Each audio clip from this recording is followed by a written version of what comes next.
Bienvenidos, hoy les daremos un resumen de Palabra, suplemento de periódico El Vigía, correspondiente al 1 de septiembre de 2025. Hola, sí, una nueva entrega, la número 45. Y como siempre, viene cargada, ¿no? Mucha cultura, literatura, temas para reflexionar. Exactamente. Y bueno, la idea hoy es meternos de lleno en los artículos que más nos llamaron la atención, sacar las ideas clave, las diferentes perspectivas, esos detalles interesantes que trae esta edición. Y parece que hay un nombre que resuena bastante en este número, ¿verdad? Irene Vallejo.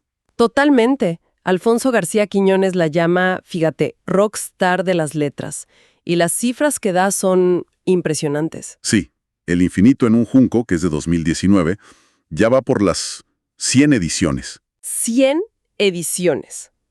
100. Y creo que son como 4.5 millones de ejemplares solo en español, ¿eh? Traducido a más de 40 idiomas, 43 para ser exactos. Y su popularidad es increíble. Ferias de libro por todos lados, Alemania, Egipto, Islandia, México, Guatemala. Recuerdo el evento en la UNAM, fue hace un tiempo, pero juntó a 3,000 personas. O sea, ¿cómo se explica este fenómeno? Porque no es una novela típica, ¿no? Justo ahí está lo interesante. Y creo que García Quiñones da en el clavo. Dice que el secreto no es solo el tema, la historia del libro, sino el cómo, la forma en que lo cuenta Vallejo. ¿A qué te refieres con el cómo? Que no es novela, pero tampoco es historia pura, académica, ni solo autobiografía. Cita a Alfonso Reyes, que a su vez citaba a Nietzsche. Un ensayo híbrido. Lo llama un centauro. Un centauro literario, o sea, una mezcla. Exacto, una fusión donde la erudición está, claro, pero no pesa, se vuelve narrativa. García Quiñones dice que Vallejo recupera la oralidad como principal fuerza creadora. Transforma algo potencialmente denso, como la historia de la escritura, en algo más cercano. Eso es, como si te lo estuviera contando. Conecta la antigüedad, lo más remoto, con reflexiones muy personales, muy de ahora. Entiendo. Entonces, cuando habla de los soportes, la piedra, el barro, el papiro del Nilo, los rollos, luego el pergamino, el papel de China, la imprenta. Sí, o la evolución misma del alfabeto, desde la escritura cuneiforme sumeria, las consonantes fenicias, el arameo, las vocales griegas, el latín, hasta nuestro castellano con Alfonso X. No lo presenta como una lista de datos históricos y ya, para nada. Es un relato, una historia sobre cómo hemos luchado por guardar y pasar nuestras historias, nuestro conocimiento. Y dentro de ese relato, García Quiñones también destaca algo importante, la perspectiva feminista de Vallejo. Ah, interesante. ¿Cómo se manifiesta eso? ¿Rescatando figuras olvidadas, quizás? Sí, y también criticando visiones muy centradas en lo masculino, ¿no? Por ejemplo, rescata a Eneduana, la primera autora que firmó su obra, 1500 años antes que Homero, imagínate. Increíble, no la conocía. Y habla de mujeres educadas en Anatolia, en las Islas Egeas, Lesbos, Quíos, Samos. Incluso cita a Platón mencionando el uso de matria en Creta. Matria. Es una palabra con fuerza en ese contexto. Los valores guerreros de su tiempo. Puso el deseo, lo que cada uno ama, por encima de todo. Y lideró un grupo de creación poética femenino. O sea, no es solo añadir mujeres a la lista, es releer la historia con otra mirada. Claro, entiendo. Y esa forma de tejer lo histórico con lo personal también se ve en lo que cuenta de la Biblioteca de Alejandría, ¿verdad? Que lo compara con su experiencia. Así es. Por un lado, te pinta esa imagen casi mítica de los cazadores de libros a caballo, enviados por el rey de Egipto para cumplir el sueño de Alejandro Magno. Una biblioteca universal, un lugar donde convivían culturas. Griegos, judíos, egipcios, iranios, indios. Un ideal de conocimiento compartido. Y luego, ¡pam!, lo contrasta con su propia experiencia investigando en Oxford. Un interrogatorio casi de la CIA, un juramento para no dañar los libros, los túneles subterráneos llenos de documentos. Un choque un poco cómico, pero revelador. Exacto. Ilustra esa relación un poco extraña que tenemos hoy con los libros. Los veneramos, pero también los rodeamos de burocracia. Esa mezcla de erudición amable y conexión personal parece ser su sello. Es eso lo que Raíl Salvador también resalta en su artículo. Se llama Reservas para el invierno del espíritu. Totalmente. Salvador celebra justo eso, la erudición sin asperezas, dice él, la claridad, la forma de narrar, esa mezcla de la anécdota histórica con el guiño personal, y usa la metáfora del libro como pan, ¿no? Sí, como pan del espíritu. Cita a Lorca y hasta a Quintiliano con esa idea curiosa de los abecedarios de pan para enseñar a leer. Ve el libro de Vallejo como un refugio necesario, una reserva para tiempos culturalmente difíciles. Usa imágenes muy poéticas, páginas líquidas, espejos cuánticos. Y para redondear la figura de Vallejo, está su propia columna en este número, Soy siniestra. Ah, sí, reflexión muy interesante que parte de algo muy concreto. Ser zurda. Cuenta su experiencia de niña, ¿verdad? La torpeza con las herramientas. Exacto. Las tijeras que no cortan bien, el sacapuntas que se atasca, los manchones de tinta.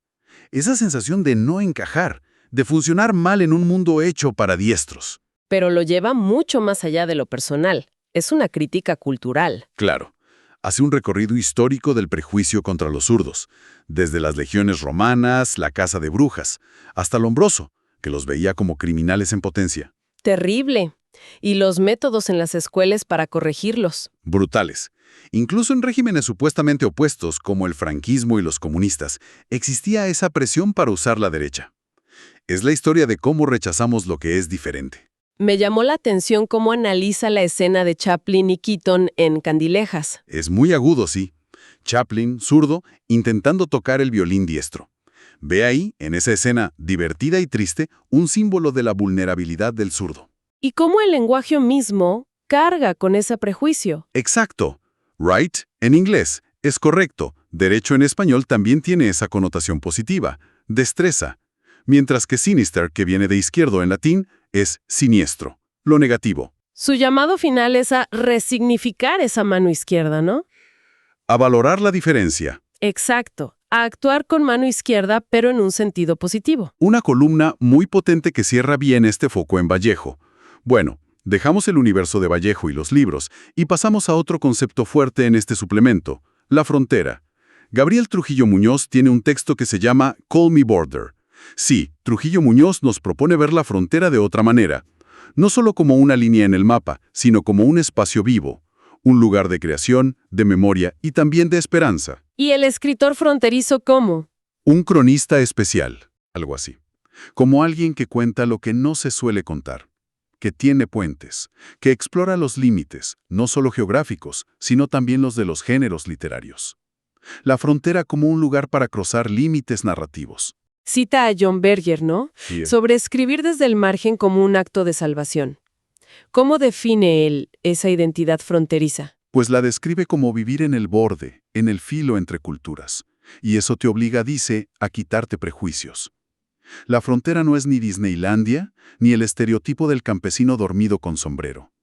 Es mucho más compleja. ¿Y dónde encuentra la fortaleza de ese espacio? En la amistad, en la solidaridad, en ver al otro como realmente es, sin filtros. Y presenta su libro, que se llama igual que el artículo, Call Me Border, como una especie de manifestación de todo esto. Un libro que también mezcla cosas, como la propia frontera. Parece que sí. El artículo dice que tiene memorias, aforismos, poesía, fotos, ensayos, un poco de todo. Explora su relación personal con la frontera, su historia familiar, su trayectoria. Y menciona comentarios de otros escritores. Sí, cita a Nayef Yehia y a William Nericio. Ambos resaltan cómo Trujillo Muñoz logra reimaginar la frontera, como un lugar complejo, sí, a veces doloroso, pero también lleno de resistencia, de una belleza particular. Algo que va más allá de las noticias. Una visión interesante, muy literaria. Y bueno, de esa frontera más conceptual, pasamos a un viaje muy físico y bastante oscuro, me parece. La crónica de Ramón Ángel Acevedo Arce, Rácar, en Georgia. Uf, sí, ese es un texto. Denso. Rácar cuenta que parte de una crisis personal, profesional. Un desarraigo, dice. Cierto desencanto con el mundo editorial. Y reflexiona sobre el periodismo. Menciona a Kapuscinski, de algodón, esclavitud. Fue un centro importante de la Confederación en la Guerra Civil. Rácar visita una plantación histórica, Jarrell Plantation, y nota que la presentación es un poco light, digamos, como que se suaviza la brutalidad de la esclavitud. Pero el foco principal es Milledgeville, ¿verdad? El hospital psiquiátrico. El Hospital Estatal Central. La historia que reconstruye Racar es escalofriante. ¿Qué detalles da? Mira, se fundó en 1842. Lo construyeron esclavos. Había segregación racial sistemática, un edificio aparte para afroamericanos. Y después de un incendio, los confinaron en túneles. Las condiciones eran inhumanas, hacinamiento terrible. Y los tratamientos. Coma insulínico, lobotomías, electroshocks, baños de hielo. Prácticas que hoy nos parecen tortura, pero que en ese entonces eran herramientas de control. Y llegó a ser enorme, ¿no? El más grande del mundo. En los años 60, 13.000 internos, 200 edificios, una ciudad entera. Y menciona una investigación clave de un periodista, Jack Nelson, en 1959. ¿Qué destapó? Abusos terribles, personal sin ninguna calificación, experimentación con pacientes, esterilizaciones forzadas, sobre todo a minorías raciales y a pobres. Un horror. Esto recuerda a Foucault, ¿no? La crítica a las instituciones de encierro. Totalmente. Racar menciona de hecho libros que analizan el racismo y la eugenesia en la historia de ese hospital, cómo funcionaba como un instrumento de control social disfrazado de medicina. El hospital como un espejo de las enfermedades sociales. ¿Y él va a fotografiar el lugar abandonado? Cuenta esa experiencia. Sí, describe la atmósfera tétrica, el peligro de entrar sin permiso, encontrar documentos tirados, y la visita al cementerio, Cedar Lane. El de las tumbas anónimas. 25,000 restos, marcados solo con estacas de hierro numeradas. Imagínate. Y encima se encuentra con una pareja que buscaba fenómenos paranormales, un toque muy sureño gótico casi. ¿Y cuál es la reflexión final de Racar? ¿Cómo cierra ese viaje? Pues, citando a Michel Onfray, dice que el viaje es autodescubrimiento. Conecta toda esa historia de segregación, de exclusión, de encierro del lugar, con sus propios sentimientos de ser diferente, de sentirse excluido. O sea, el viaje al horror histórico le sirve para enfrentar sus propios fantasmas. Exacto. Para confrontar su propio abismo, como él lo llama.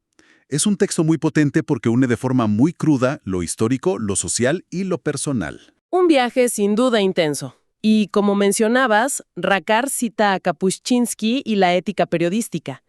Y mira qué casualidad, Rael Salvador le dedica un artículo entero en este mismo suplemento. Sí, es un contrapunto interesante, ¿verdad? Salvador lo que hace es reivindicar el legado ético de Kapuscinski. El periodismo como una forma de conocimiento profundo basado en principios claros. Estar, ver, oír, compartir, pensar. Y destaca su método, ¿no? Rechazar los lujos, meterse de lleno en las culturas. Eso, la idea de que una gota de agua concentra la esencia de todo un océano. Y la importancia de entender la historia, con mayúscula. Heródoto como modelo. Un periodista que vivió de todo. Guerras, revoluciones. Salvador menciona que lo condenaron a muerte 4 veces. Y esa frase, los cínicos no sirven para este oficio. Un lema casi romántico hoy en día, ¿no? Salvador lo presenta como un referente ético indispensable para el periodismo actual. Y hablando de medios y ética, pero desde otro lugar, está la reseña de Eduardo Cruz Vázquez sobre el documental de José Ramón Fernández, protagonista. Sí, Cruz Vázquez analiza la figura de Joserra, que siempre ha sido polarizante, ¿no? Pero lo sitúa en un contexto más amplio. La historia de la televisión mexicana. Desde Imevisión, los medios públicos, la privatización que dio lugar a TV Azteca y su paso posterior a cadenas como ESPN. Exacto. Cruz Vázquez dice que el documental vale la pena no solo por el personaje, sino porque rescata material de archivo importante de esas etapas de la televisión deportiva y de opinión en México. Y de ahí, de la figura mediática, saltamos a una crítica social muy dura sobre tecnología. Fernando Mancillas Treviño reseña el libro La automatización de la desigualdad, de Virginia Eubanks. ¿Cuál es el concepto clave ahí? El asilo digital. Ese es el concepto central, sí. Mancillas explica, siguiendo a Eubanks, que este asilo digital no es un edificio, son sistemas tecnológicos, algoritmos, bases de datos, que se usan para vigilar, clasificar y, al final, castigar a la gente vulnerable, principalmente a los pobres. Da ejemplos de Estados Unidos, ¿no? Indiana, Los Ángeles. El caso de Omega Young es Terrible. Una mujer con cáncer terminal. Un sistema automatizado le niega la ayuda médica que necesitaba porque supuestamente no colaboraba. Estaba en el hospital. Murió esperando que revisaran su caso. Es un ejemplo brutal de cómo estos sistemas crean barreras invisibles pero muy reales. Y Mansilla subraya lo que dice Eubanks sobre estos sistemas. Son opacos, no sabes cómo funcionan por dentro, son escalables, fáciles de aplicar a más gente, persistentes, los datos te persiguen, y eternos, una vez que estás fichado, es para siempre. La advertencia es que estas herramientas, que se prueban primero con los pobres, terminan afectándonos a todos. Claro. El análisis de fondo es que la tecnología se usa para esconder la pobreza, para hacerla invisible, y permite tomar decisiones inhumanas a distancia, justificadas con métricas de eficiencia, pero que ignoran la dignidad de las personas. ¿Y qué propone Eubanks como alternativa? Pues volver a lo básico, a los derechos fundamentales que defendía Martin Luther King Jr. Hace falta empatía, organización social y un cambio ético y político profundo para desmantelar estas nuevas formas de control. Una llamada de atención muy seria, sin duda. Y de esa frialdad tecnológica, el suplemento nos lleva a un texto con una carga emocional tremenda. El de Lidia Gorge sobre Gaza y el pan. Sí. Es un artículo que golpea. La escritora portuguesa parte de un recuerdo muy personal, muy cálido, el pan casero de su infancia, un símbolo de abundancia casi sagrado, pero lo conecta con algo terrible, Lidice. Exacto. El pueblo checo que arrasaron los nazis. Y se enfoca en las cartas de los niños de Lidice que fueron deportados, cartas donde pedían pan antes de ser asesinados. Y usa esa imagen para hablar de Gaza hoy. Es un paralelo directo y brutal. Su argumento central es el uso del hambre como arma de guerra. Pero señala una diferencia clave con el pasado. Y es terrible. Si los nazis intentaban ocultar sus crímenes, hoy la negación de comida en Gaza se exhibe, se transmite casi en vivo. El pan negado como símbolo de deshumanización. Afecta a todos, dice ella, palestinos y rehenes israelíes. Es una condena total a la crueldad y una llamada de atención a Europa. Cita un verso muy duro de un poema de Alfonso Armada sobre un niño en Gaza pidiendo pan. Y concluye diciendo que Gaza es un nuevo capítulo terrible en la historia. Del pan, ¿no? Citando un libro sobre eso. Sí. 6.000 años de pan de H.E. Jacob. Dice que Gaza es un capítulo espantoso de esa historia. Y lo estamos viendo en directo. Y termina con esa pregunta retórica que es una afirmación. ¿Queremos que sea así? La respuesta solo puede ser una. No. ¿Te deja? Sin palabras. Totalmente. Y bueno, para ir cerrando este recorrido por palabra, nos quedan dos textos más enfocados en lo literario. Sí, primero la reseña de Elizabeth Cassesús sobre Currículo posmoderno de una soltera antigua de Lucía Martínez Espinosa. ¿Qué destaca de esa novela? Cassesús la ve como un ejemplo de literatura posmoderna, fragmentada, híbrida, muy íntima. Dice que funciona como un diario de amores y desamores. La protagonista, que no tiene nombre, intenta reconstruirse a sí misma contando sus relaciones fallidas. Y la figura de la soltera antigua, ¿cómo la interpreta? No como alguien anticuada, sino como una especie de arqueóloga de su propia vida emocional. Una exploradora moderna de su identidad femenina. La conecta con otras escritoras que han tratado temas similares. Sí, menciona a Simone de Beauvoir, a Katherine Ann Porter, Erika Jong, Anais Nin. Ve la escritura, en esta novela, como un acto de revelación, de tomar las riendas de la propia historia. Y la última parada, ahora sí, es con Daniel Salinas Basabe y su texto sobre Borges, una relectura. Sí, relectura de Borges. Salinas Basabe comparte esa experiencia que muchos hemos tenido, ¿no? Volver a leer a Borges, en este caso los cuentos de El libro de arena. Y reflexiona sobre la modestia de Borges con su obra tardía. Exacto. Le sorprende que Borges fuera tan modesto con esos cuentos escritos ya ciego. Salinas Basabe, en cambio, los valora mucho. ¿Menciona algunos cuentos en particular? Sí, habla de El otro, ese encuentro fascinante entre el Borges joven y el viejo. Dice que el Congreso es quizás el mejor de esa etapa, algo que el propio Borges insinuó. Y menciona también los de La memoria de Shakespeare. Y la reflexión final es sobre el acto mismo de releer, ¿no? Eso es, sobre el placer, casi la compulsión de volver a ciertos autores, y cómo, en alguien como Borges, siempre encuentras algo nuevo, aunque ya lo hayas leído 1000 veces. Un cierre muy literario, sí, para un suplemento que ha sido bastante intenso. La verdad es que sí.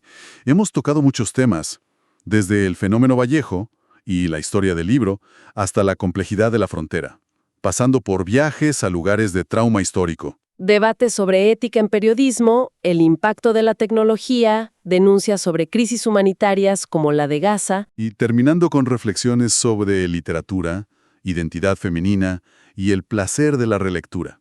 Un mosaico bastante completo. Sí, un mosaico que deja pensando. Quizá la pregunta que queda ahí flotando después de leer todo esto tiene que ver con la memoria y con la palabra. Podría ser. O sea, ¿cómo todas estas historias sobre la memoria? La que guardan los libros, la que está en las ruinas, la memoria del trauma individual y colectivo. Ujú. Y sobre la identidad, la que marca una frontera, o ser zurdo, o el género, cómo todo eso nos ayuda a entender el mundo en que vivimos hoy. Y sobre todo, ¿qué nos dice este conjunto de textos sobre el poder de la palabra misma? La palabra que se escribe y se lee con devoción, como la de Vallejo. Pero también la palabra que se niega, o el pan, que la simboliza, para quitarle humanidad a otros, como denuncia Lidia Jorge. ¿Qué significa todo eso ahora mismo? Una pregunta abierta, sin duda. Una buena reflexión para llevarnos de esta exploración de palabra. Te invitamos a seguirnos en nuestras redes sociales de Periódico El Vigía.